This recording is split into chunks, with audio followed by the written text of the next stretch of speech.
Comment trouver ta vie idéale en 6 étapes? Bonjour à toi, bienvenue dans la vidéo, je suis Charlotte, je suis la fondatrice de Charlotte K.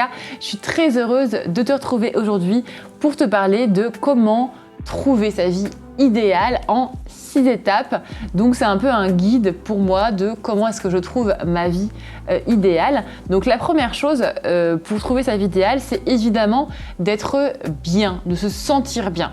Si tu ne te sens pas bien, tu ne peux pas aller en quête de ta vie idéale. Donc première chose, c'est vraiment être disponible et me sentir bien pour justement partir en quête de ma vie idéale. C'est comme si tu partais faire un trail, sauf qu'en fait tu étais blessé physiquement, c'est pareil, il faut que tu sois mentalement bien et disponible pour partir justement dans cette quête, dans cette belle aventure. Ensuite, deuxième chose, pour commencer un petit peu à te mettre dans le bain, à te mettre en action, c'est commencer à regarder sur le blog, sur la chaîne YouTube, sur le groupe Facebook. Donc il y a le blog Charlotte K, la chaîne YouTube que tu regardes actuellement et le groupe Facebook d'infirmières en reconversion pour commencer un petit peu à avoir des idées qui émergent, commencer à avoir aussi des critères qui te correspondent, voir des histoires qui parfois vont te parler, d'autres qui vont moins te parler et c'est ok aussi, mais du coup commencer un petit peu à te mettre dans le bain, à te chauffer un peu par rapport à ça. Donc pour le coup, tu as plus de 100 articles sur le blog Charlotte K,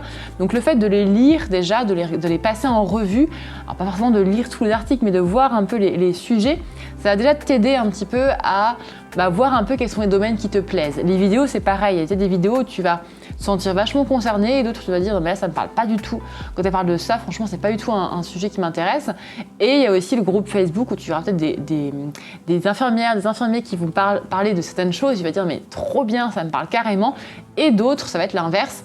Donc là, ça va t'aider à te mettre un petit peu dans le bain en te disant ok, qu'est-ce qui me plaît, vers quoi j'ai envie d'aller, quels critères me correspondent, etc.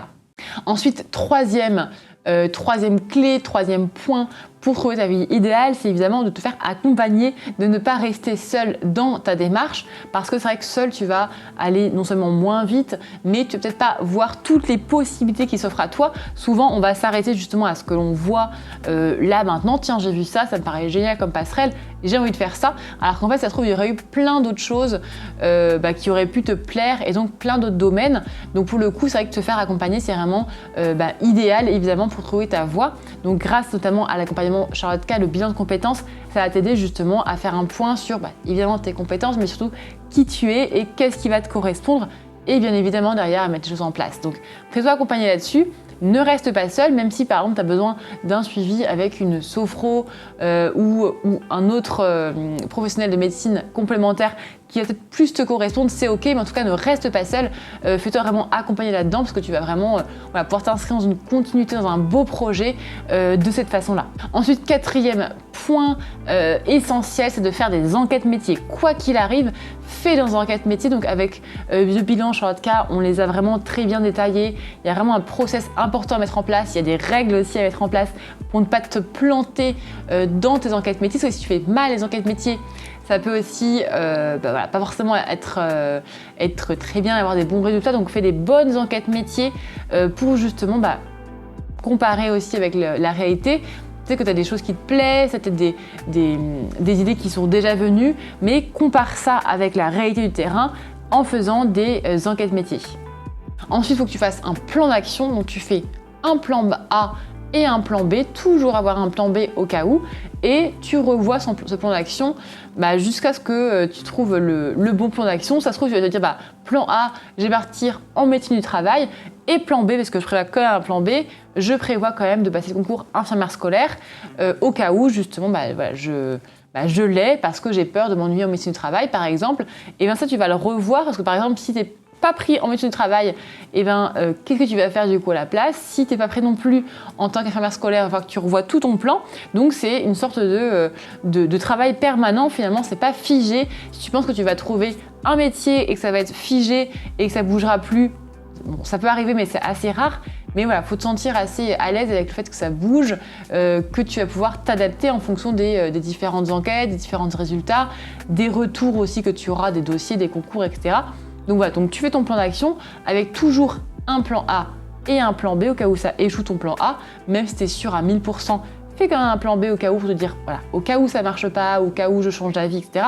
Ce sera quoi la deuxième chose que je vais vouloir mettre en place? Et puis voilà, revois-le régulièrement. N'aie pas peur de revoir ton plan d'action assez régulièrement. Et dernière étape qui pour moi est essentielle pour trouver sa vie idéale, une fois que tu l'as trouvée, une fois que tu es à ta place, c'est de partager justement ta vie idéale, ton job idéal, de ne pas rester seul avec cette vie idéale. Alors évidemment, tu peux le faire, ça sera super, mais c'est encore mieux si tu peux venir la partager, donc notamment dans la communauté Charlotte K. Et pour cela, mets-moi en commentaire si par exemple tu as fait une reconversion et que tu as envie de venir la partager sous forme de vidéo, d'articles, de podcasts, pour justement faire un petit peu un retour de voilà, c'est possible, je vous encourage, allez-y, je crois en vous, regardez comment j'ai fait. C'est toujours vraiment hyper sympa. Et pour moi, ça participe aussi à la motivation. Il n'y a pas longtemps, il y a une infirmière qui est revenue témoigner dans le groupe privé d'infirmières qu'on accompagne et qui a témoigné justement de sa reconversion. Et elle m'a dit le fait d'en parler, même après tout ce parcours-là, même si maintenant tout va bien, ça me fait quand même du bien de redire les choses, de reposer à plat. Donc pour moi, ça fait partie du process après de dire voilà, j'ai fait ma reconversion et maintenant je la partage pour montrer aux autres infirmières, aux autres infirmiers que c'est possible et que elle ou lui est capable de le faire également. J'espère que les 6 étapes t'auront plu. Dis-moi où tu en es là actuellement dans les 6 étapes dans ton cheminement professionnel. Est-ce que tu en es au niveau 1, au niveau 2, est-ce que tu es déjà au niveau 3 ou est-ce que tu es déjà au stade 6 où tu vas pouvoir nous partager ton retour de reconversion. Voilà, dis-nous où tu en es, abonne-toi à la chaîne avant de quitter et à très vite pour une prochaine vidéo.